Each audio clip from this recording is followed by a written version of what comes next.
हे जे कॅल्शियमची गोळी ज्यांना घ्यायची नाही आहे आणि नॅचरलीच कॅल्शियम आपल्या शरीरात चांगलं राहायला पाहिजे असं वाटतं, त्यांनी आहारात काय बदल केले पाहिजे? मी तुम्हाला सांगणार, सीड्समध्ये तीळ. अच्छा. आता एक लक्षात घ्या, तीळ हा 100 ग्रॅम तीळ जर तुम्ही घेतला, हो.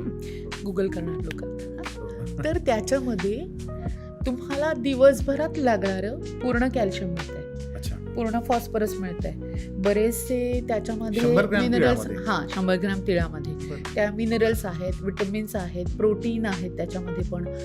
हे सगळं त्याच्यात मिळतंय. पण 100 ग्रॅम तीळ तुम्ही रोज खाऊ शकता का? नाही खाऊ शकत. हो. तुम्ही तिळाची चटणी हो. 1-2 चमचे हो. असं खाऊ शकता. ती एका स्वरूपात घेऊ शकता. तुम्ही भाकरीला तीळ लावू शकता. हो. आता थंडीत आपण घेतोच ते, बरोबर आहे की नाही? सो त्याचं प्रमाण आणि त्याचं मग ते 10 ग्रॅम तिळामध्ये तुम्हाला ॲटलिस्ट 10% तरी मिळत आहे. बरोबर.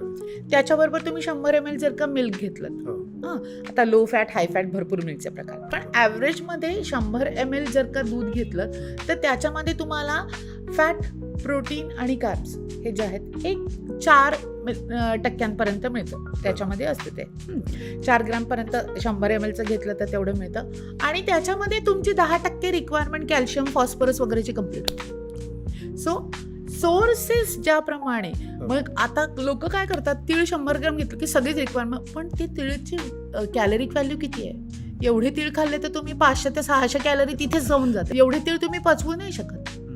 त्याच्यामुळे आहाराचा बॅलन्स हा खूप गरजेचा आहे. मग ताटात शेजारी 2 चमचे तुम्ही तिळाची चटणी घेतली किंवा भाकरीला तीळ लावून घेतले तर तो 10 ते 20% झाला.